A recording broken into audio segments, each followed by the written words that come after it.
Oke, baik saudara.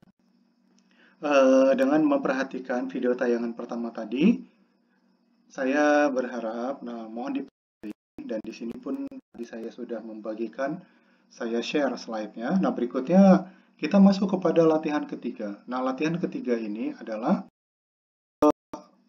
program minimasi dengan kondisi berganda ya. Nah, seperti tadi kita lihat, di sini kita Anda seorang manajer operasional di suatu perusahaan ya. Sebut namanya PT Sweet Candy begitu ya. Ada dua produk pertama ini permen coklat, mereknya itu Diken gitu ya. Kemudian ada es krim, mereknya itu Disweet gitu ya. Nah, pokok yang digunakan itu secara homogen menggunakan gula pasir, susu bubuk dan bubuk coklat. Nah, jadi untuk uraian kebutuhan produk Diken ini kebutuhannya gula itu 4 unit, susu 3 unit, tapi kalau es krim Disweet itu gulanya 3 unit, susunya 5 unit, dan coklatnya itu sebanyak 1 unit.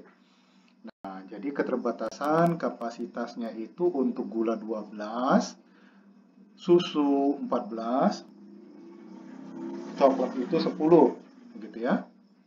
Nah, di sini sudah kita buatkan kapasitasnya. Kapasitasnya di sini tabelnya sudah kita buat.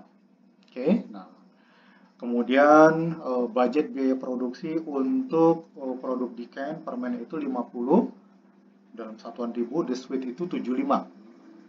Nah, kemudian di sini ada pembatasnya itu. Nah, perhatikan di sini pimpinan Anda berharap dengan budget demikian itu ya.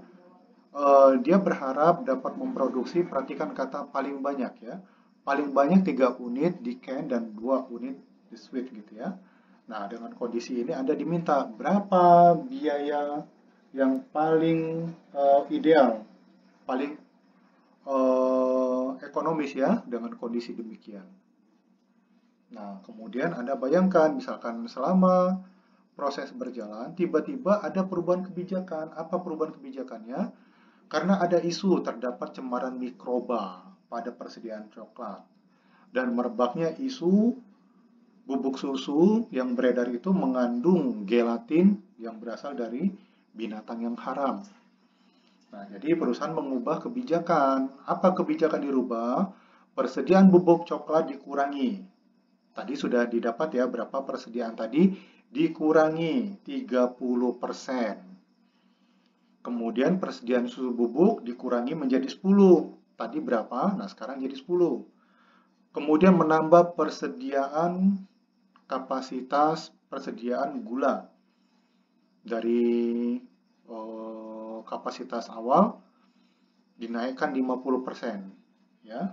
Nah, kemudian untuk budget biaya produksi untuk produk Diken itu diturunkan, budgetnya diturunkan sebesar 20% dan Disweet itu diturunkan 10%. Oke. Nah, jadi target perolehan produk Diken itu, nah ini target baru. Target baru perusahaan itu untuk produk Diken itu targetnya sekurang-kurangnya mendapat 4 unit produk Diken dan target barunya itu sekurang-kurangnya mendapatkan 2 produk Disweet.